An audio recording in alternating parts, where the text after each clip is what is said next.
우리 시장이 하락 전환됐다 이렇게 보시면 되시고요. 우리 시장 너무 걱정할 필요 없겠죠. 고점 대비 41% 코로나 때보다 더 하락을 한 겁니다. 이거는 비정상적으로 하락을 했다는 겁니다. 코스닥이 이렇게 하락한 가장 큰 이유, 그건 다른 것보다 우리 시장이 계속 대세 상승일지 하락장으로 가는지 이거 엄청 궁금해 하시잖아요. 저는 추세가 계속 이어질 걸로 보고 있습니다. 특히 관심 가지는 섹터는 네, 안녕하세요. 저는 1998년 IMF 때부터 지금까지 한 28년간 금융시장에 있어온 EF 파트너스 대표 이희건이고요. 그리고 지금은 이희건 경제TV 유튜브도 운영하고 있습니다. 네, 우리 지금 현재 시장 연일 하락하면서 어려운 상황입니다. 이 대세 상승이 끝나고 이제는 그냥 하락장이다 이렇게 보면 되는 걸까요? 뭐 사실 다들 너무 어려우실 겁니다. 주식 가지고 계시는 분들은. 그래서 지금이 하락장인지 아니면 다시 대세 상승으로 가는지 또 간다면 어떤 종목, 지금 매수 기회인지 하나하나 설명을 드리도록 할게요. 먼저 그러려면 지금 우리 시장이 얼마나 하락을 했는지 객관적으로 우리가 딱 볼 필요는 있거든요. 자료를 하나 준비했는데 보면 위에 박스는 코스피 1년 고점 대비 하락률이고요. 아래 큰 박스는 코스닥 주봉 차트거든요. 보면 이번 하락장의 코스피는 고점 대비 31% 하락을 했는데 이게 얼마나 큰 하락이냐 하면 여러분 2020년 코로나 위기 때 정말 무시무시하게 하락을 했지요. 그때가 35% 하락이는데 지금 그 이후에 가장 큰 하락이고요. 코스닥은 뭐 더 무시하게 하락을 했습니다. 코스닥 주봉 차트 보면 먼저 요때가 확 떨어질 때가 마이너스 39% 고점 대비 이때가 코로나 때거든요. 그런데 이번에는 41% 코로나 때보다 더 하락을 한 겁니다. 이게 정말 뭐 어떻게 보면 코로나 위기 것보다 더 하락을 했다. 항상 주식시장은 그렇더라고요. 지나고 나면 역대급 하락이 있었고 또 시간이 지나면 아 그때가 기회였구나 이렇게 느끼거든요. 제가 한 28년 금융시장에 있어 오면서 뭐 IMF도 겪었고 2008년 금융위기 그리고 코로나 위기 이런 위기 때마다 폭락을 했지만 시간이 지나면 다 회복을 하고 넘어갔거든요. 특히 코스닥 보면 뭐 지수가 41% 하락을 했다. 이거는 여러분 업황이 좋던 기업 펀더멘탈이 좋던 실적이 좋던 다 무시하고 비정상적으로 하락을 했다는 겁니다. 코로나 때도 지수 39% 이때도 비정상적으로 하락을 했거든요. 이후에 차트 보면 크게 상승으로 이어졌고요. 32% 하락 때도 크게 상승으로 이어졌거든요. 그래서 항상 이렇게 비정상적으로 이렇게 하락이 됐을 때는 이때가 의외로 당장은 어렵지만 지나고 나면 역대급 매수 기회였다 이렇게 항상 느껴지더라고요. 그래서 지금 여러분들 시각만 조금 다르게 한다면 어떻게 보면 지금이 역대급 코로나 위기급 매수 기회일 수 있거든요. 뭐 다들 아시겠지만 코스닥이 이렇게 하락한 가장 큰 이유 그건 다른 것보다 삼성전자, SK하이닉스 레버리지 ETF 이게 상장되면서 수급이 꼬였잖아요. 그러면서 뭐 수급이 빠지면서 이런 비정상적인 어떤 하락이 나오고 또 코스피도 비정상적인 하락이 나왔거든요. 그 상황도 잠깐 설명을 드리면 요게 이제 6월 22일 거래 규모를 나타내는데 보면 여기 주황색 요거 SK하이닉스 본주 거래량이고요. 요 밑에 주황색은 삼성전자 본주 거래량인데 파란색 거래량이 엄청 큰 거 이게 레버리지 ETF 거래량입니다. 즉 우리나라는 정말 뭐 2배 준다니까 확 몰리면서 본주보다 거래량이 훨씬 커졌습니다. 그런데 미국 마이크론을 보면 본주 거래량이 훨씬 크거든요. ETF 레버리지보다. 사실 이게 정상이거든요. 이렇게 되면 본주가 ETF 영향을 주는데 우리나라 우리나라는 반대지요. ETF가 본주에 영향을 주는 꼬리가 몸통을 흔드는 이런 장이 돼버렸기 때문에 지금처럼 역대급 어떻게 보면 매수 기회가 왔다 이렇게 보시면 되시고요. 대신 항상 이런 비정상적인 상황은 뭔가 트리거가 탁 생기면 또 빠르게 정상적으로 갈 수 있거든요. 그런 트리거는 사실 너무 약하지만 정부가 레버리지 ETF 대책이 나왔잖아요. 그래서 대책은 사실 저도 뭐 너무너무 실망을 했거든요. 시장에 원하는 대책보다 너무 안 좋게 나왔어. 그래서 이런 것들은 조금 어떻게 보면 추가 하락은 막을 수 있다. 요 정도로 보시면 되시고요. 대신 여기서 지금 또다시 보면 2배 ETF를 1.5배로 줄이겠다 이런 얘기도 나오거든요. 이런 대책이 나온다면 갑자기 확 상승도 할 수 있다. 이번 대책으로 더 이상 하락은 막을 수 있다. 그렇다면 지금이 매수 기회일 수 있다. 요렇게 보여지거든요. 그렇기 때문에 지금은 너무 겁낼 상황이 아니고 역발상으로 오히려 매수해야 될 상황이다 이렇게 보고, 그리고 또 하나는 우리 시장이 계속 대세 상승일지 하락장으로 가는지 이거 엄청 궁금해 하시잖아요.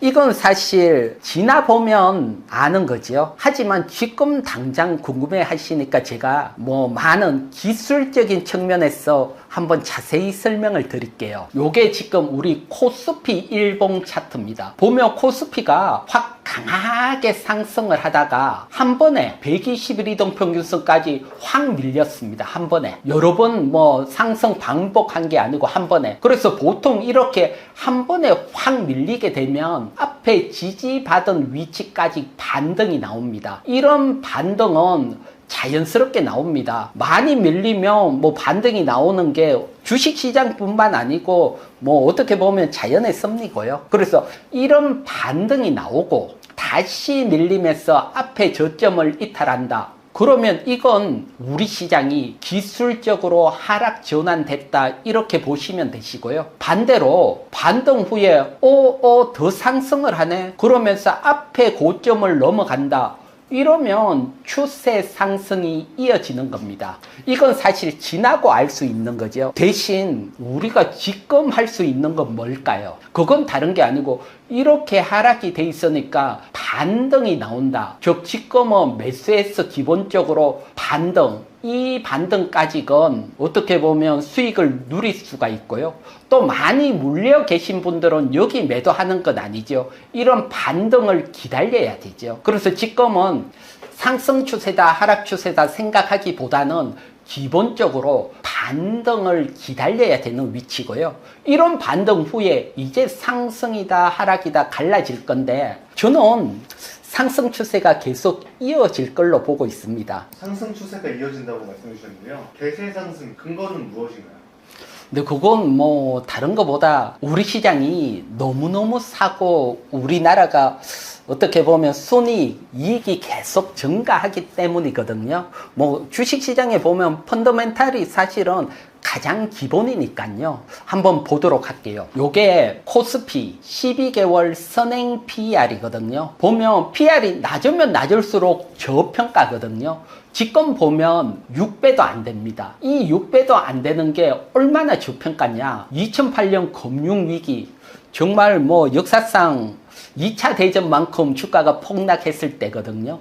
그때보다도 요때가 2008년 금융위기인데 이때보다도 더 하락입니다. 즉 12개월 선행 PR로 보면 역사적인 저점입니다. 지금 우리나라 주가가. 이런 역사적인 저점에서 코스피 순이익 추정치를 보면 먼저 올해 짙은 검은색인데 순이익이 엄청나게 증가를 하죠. 이렇게 증가를 하고 내년에 줄어든다 그러면 의미가 없거든요. 주식시장은. 그런데 2027년 순이익 컨센서스 여기 10번 하늘색 보면 내년에도 어마어마하게 더 증가를 한다는 겁니다.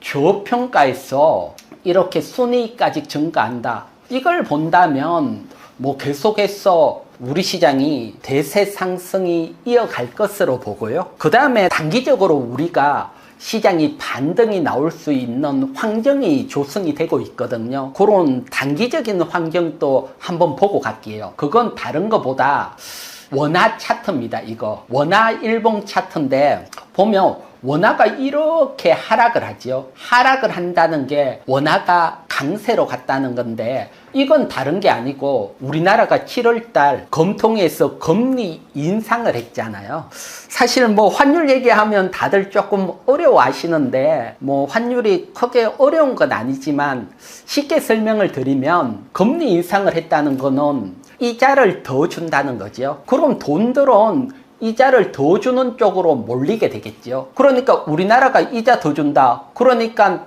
외국 돈들이 우리나라에 들어오면서 원화가 이렇게 강세로 가는 겁니다. 대신 지금은 금리 인상을 했잖아요. 인상 모멘텀은 끝났는데 여기서 중요한 게 한국은행 총재가 금리 인상 기조 더 유지하겠다 이것도 내포를 했지요. 그러니까 원화는 향후 계속 강세로 갈 수 있습니다. 원화가 강세로 간다는 것은 외국인 입장에서는 환율에서 수익이 난다는 겁니다. 조금 극단적으로 얘기를 하면 외국인들이 우리나라 들어올 때 1달러 주고 여기면 1,500원입니다. 그래서 1달러 주고 1,500원 환전해서 우리나라 들어왔는데 원화가 이렇게 계속 강세로 가서 1,000원이 됐다. 그러면 이제 나갈 때 1,000원을 주고 1달러 받아가지요. 환율에서만 500원 수익 난다는 겁니다. 즉 원화가 이렇게 강세로 가면 외국인들은 환 수익이 나기 때문에 우리 시장 매수 들어올 수 있거든요. 그게 지금 일어나고 있는 상황입니다. 요게 코스피 지수의 외국인 수급인데 파란색은 매도입니다.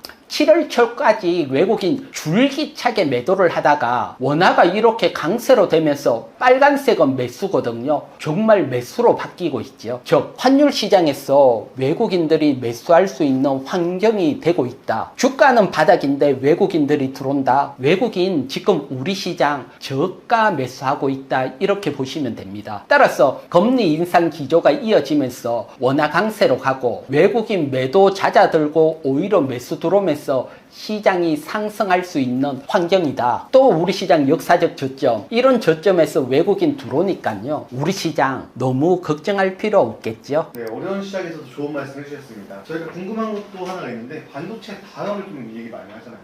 하반기 주도주 어떤 섹터가 될까요? 일단은 뭐 반도체는 뭐 지금 대세 상승에 워낙 큰 주도주입니다. 그래서 반도체는 기본적으로 관심을 가져야 되고, 그렇다면 반도체 외에 또 하반기 틈새적으로 우리가 수익을 챙길 수 있는 섹터, 요런 섹터는 사실 제가 뭐 많은 리포트도 보고 참고들을 많이 자료를 봤는데 그거보다도 시장이, 주식 시장이 우리한테 알려주는 섹터들도 있거든요. 그건 어떻게 알려주느냐, 지금 우리 시장이 확 하락을 했잖아요. 이렇게 하락을 했는데 하락하지 않고 강하게 버티는 업종들은 향후 새로운 주도주로 움직일 수가 있거든요. 요게 이제 6월부터 지난주까지 우리 시장 하락했는데 업종별로 하락률을 이렇게 통계를 내는 거거든요. 보면 코스피 지수가 이때 약 20% 하락을 했고 코스닥은 26% 하락을 했거든요.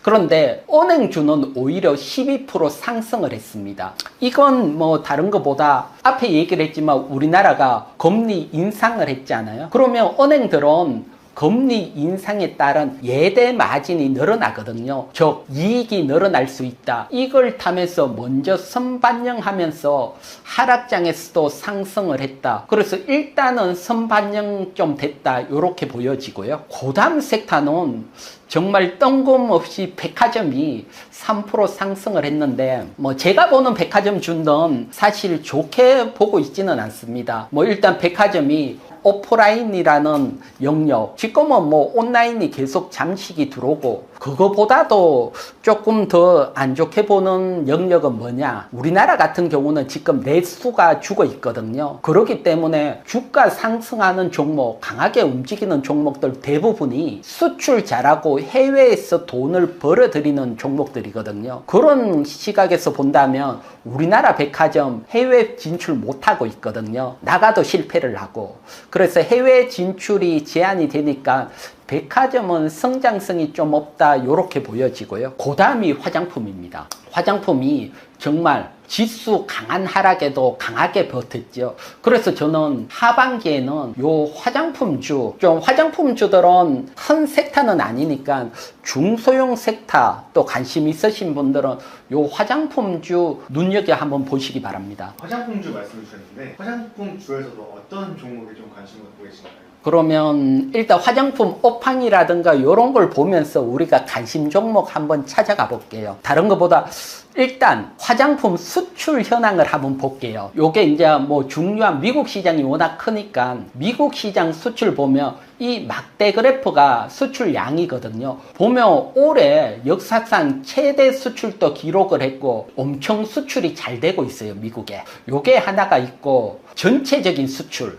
화장품주 월별 수출액을 보면 요게 단위가 억 달러인데 1분기 때 수출 정말 잘 됐거든요. 1월, 2월, 3월 수출 좋으면서 화장품주 1분기 실적 좋았거든요. 그런데 2분기 수출액은 1분기보다 훨씬 좋죠. 4월달, 5월달, 6월달 모두 1, 2, 3월 달보다 수출이 훨씬 크게 증가를 했거든요. 이 얘기는 무슨 얘기냐? 지금 뭐 8월 15일까지 2분기 실적 발표를 하는데 호실적 나올 확률이 높다는 겁니다. 즉 수출 잘 되고 있고 여기에 따른 실적 성장 기대를 할 수 있다. 요게 하나의 포인트고요. 그 다음에 전통적으로 우리 화장품주 움직임을 보면 요 그래프는 요 주황색 이 주황색은 화장품 수출 금액입니다. 수출이 이렇게 늘어나면 주가도 따라서 같이 상승을 해왔거든요. 그런데 지금은 수출은 잘 되고 사상 최고치를 기록하고 있는데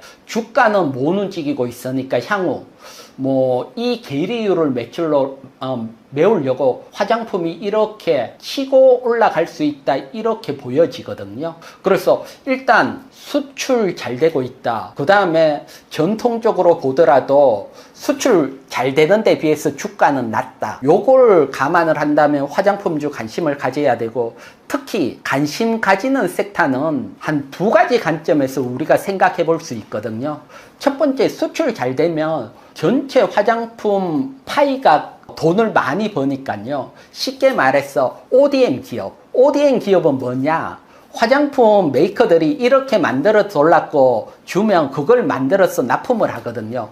그러면 그 납품이 훨씬 많아졌겠죠. 그래서 요 ODM 기업들이 정말 실적이 확 좋아질 수 있거든요. 그래서 우리나라 뭐 ODM 기업 해봐야 딱 3사입니다. 상장돼 있는 거는 뭐 한국콜마, 코스맥스, 그 다음 이제 코스메카 코리아. ODM 기업은 요 한 3기업 정도 기업되고, 요 중에 뭐 한국콜마하고 코스메카 코리아가 1분기 실적으로 봤을 때는 코스맥스보다는 좀 좋았거든요.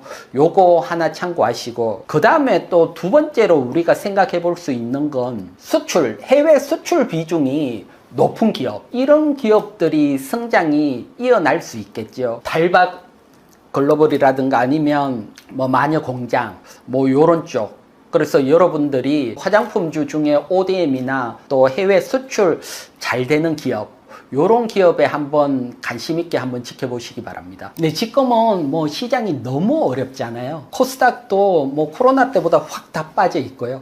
그런데 여러분, 지금이 지나고 나면 정말 역사적인 또 기회일 수 있거든요.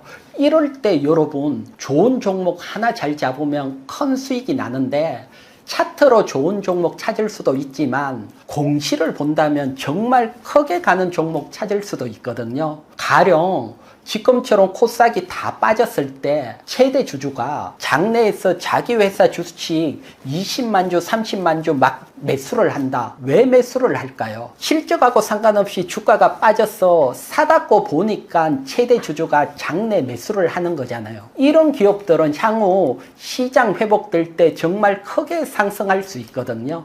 그래서 요런 공시만 잘 보더라도 좋은 종목 찾을 수 있고요. 그래서 지금 어려울 때 요런 공시 공부해 놓으시면 향후 주식 투자에 정말 도움이 되실 거고요. 공시 공부하기가 정말 어려울 겁니다. 어려우신 분들은 저 이희경 경제TV 유튜브에 들어오시면 제가 정말 투자에 도움되는 공시 사례별로 다 정리가 돼 있으니까요. 이번 기회에 또 저 이경정제TV 오셔서 공시 공부도 한번 해보시기 바랍니다.